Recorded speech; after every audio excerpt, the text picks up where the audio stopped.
Yes, welcome back. This one is the third type of oral communication, that is memorization. Memorization is the process of committing something to memory, mental process undertaken in order to store in memory for later recall items such as experiences, names, appointments, addresses, telephone numbers, lists, stories, poems, pictures, maps, diagrams, facts, music or other visual, auditory or tactical information. Tactical decision making. Well, यादाश्त ये भी oral communication का एक हिस्सा है. ये एक ऐसा process है जिसमें चीज़ें आप लेते हैं और अपनी यादाश्त में उनको डालते चले जाते हैं और बाद में उनको रिकॉल करते हैं जब कभी आपको ज़रूरत पड़ती है, जो आपके इल्म का हिस्सा बन चुकी होती है.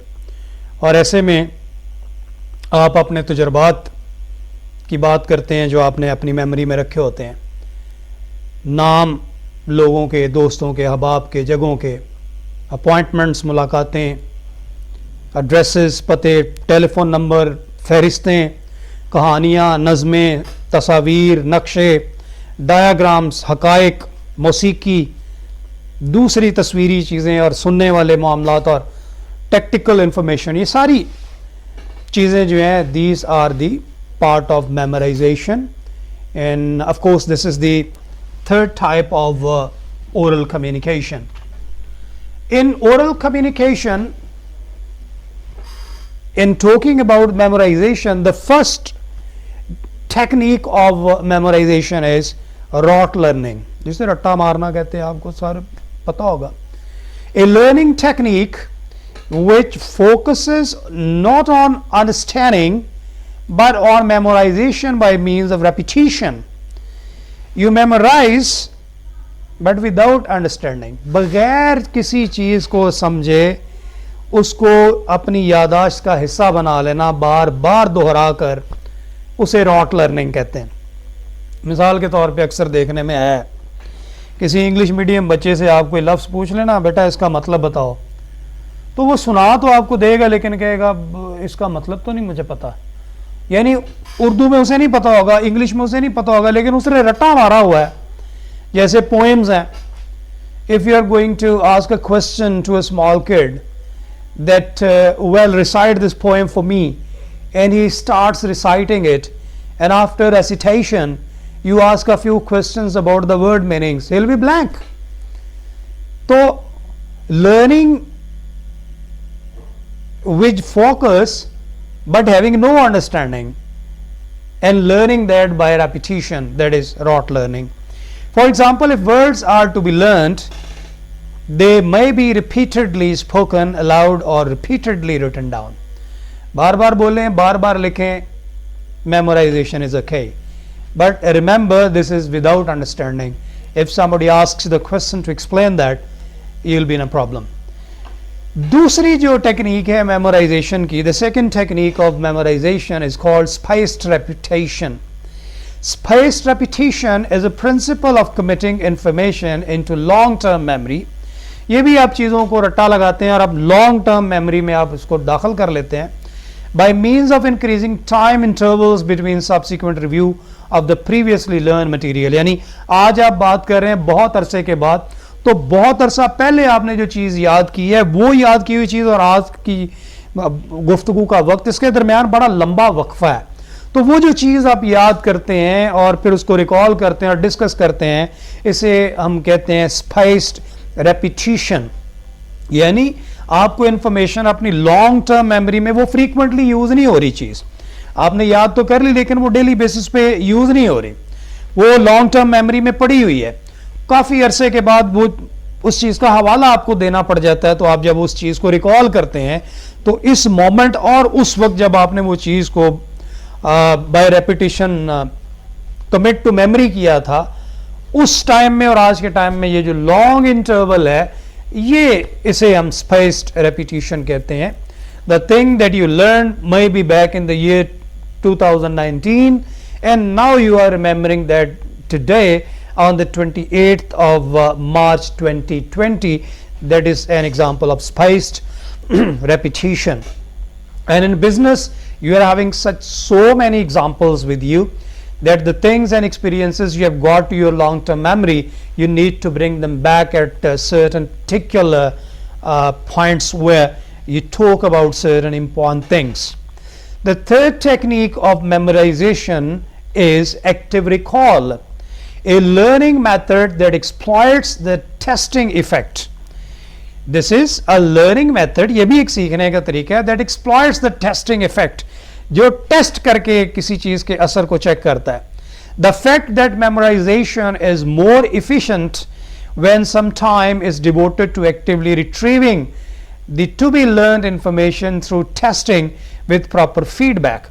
आप किसी चीज को अपनी मेमोरी का हिस्सा बनाने से पहले उसको टेस्ट करते हैं और उसकी टेस्टिंग के बाद आप उसको चेक करने के बाद फीडबैक उसका करने के बाद आप उसको अपनी मेमोरी का हिस्सा बना लेते हैं और फिर जब उसको आप याद करते हैं तो that is called your active recall. जैसे flash cards are a practical application of active recall. आप फ्लैश कार्ड किसी को दिखाते हैं and there might be certain words onto that, pictures onto that, whatever clues are there, and the students or the people who are looking into that very flashcard, they are going to have the active recalling and they recall whatever they have learned in the past. The third important technique of rather the fourth one, the fourth important technique of memorization is a PEG system. A PEG system is a technique for memorizing lists. चीज़ों की फहरिस्तें जो आप याद करते हैं, लंबी लंबी फहरिस्तें आप याद करते हैं बाद में उसको रिकॉल करते हैं, इसे हम एक PEG system बोलते हैं. It works by pre-memorizing a list of words that are easy to associate with the numbers they represent. यानी एक नंबर के साथ आपने कोई चीज़ टैग की हुई है, एक नंबर याद करेंगे वो चीज़ आपको याद आ जाएगी. Those objects form the pegs of the system. यानी नंबर के साथ जो चीज़ है वो उसकी पेग है. Then in future, to rapidly memorize a list of arbitrary objects, each one is associated with the appropriate peg. Her list का जो नंबर आप याद करेंगे उसके साथ कोई चीज़ जुड़ी हुई होगी, नंबर याद करेंगे वो चीज़ याद आ जाएगी. Generally, a peg list only has to be memorized one time. एक ही दफ़ा ये लिस्ट याद करनी पड़ती है and can then be used over and over every time a list of item needs to be memorized. The peg lists are generated from words that are easy to associate with the numbers. यानी number के साथ चीज़ आपको अटैग कर लेते हैं, जब वो number याद करते हैं वो चीज़ याद आ जाती है. आगे मैं आपको मिसाल भी देता हूँ. Peg lists created from letters of the alphabet or from rhymes are very simple to learn but are limited to the number of pegs they can produce. अब मैं आपको बताता हूँ, ये लिस्ट देखें. जैसे 1 के साथ आपने चीज़ यूज़ की हुई है गन, कि जब आप 1 कहेंगे तो आपको गन याद आ जाएगी, आपने गन को यूज करना था. अब देखें 1 is gun. Imagine a gun shooting a pile of carrots, the first item on your shopping list. यानी 1 is gun. 2 is shoes. 2 is shoe. Number 2 के साथ आपने शू को अटैच किया हुआ कि आपने शू के लिए भी कुछ करना था. Imagine cleaning your muddy shoe with a bottle of water. 3 is tree. 3 number के साथ दरख्त को आपने अटैच करके कुछ चीज याद रखी. Imagine bread growing on a tree. 4 is door. Imagine throwing eggs at a door. तो नंबर 1 के साथ गन एसोसिएटेड है, 2 के साथ शू एसोसिएटेड है, 3 के साथ ट्री एसोसिएटेड है और 4 के साथ डोर एसोसिएटेड है. Dear student, thank you very much. I hope you have understood today's lecture. So the assignment I have already announced. The extemporary topics will be given to each and every student. You are going to record your own speech for 5 minutes and then you are going to submit back to me on the portion which is known as classwork in the online Google class. So thank you very much for joining today's class, and after joining the class I do understand that your time is not being wasted. Precious time is being preserved. Knowledge is being imparted to you. Thank you to university. Thank you to university management. Thank you to dear all who are managing all these things and helping us technically. I thank them all. Thank you very much, dear students. Allah Hafiz.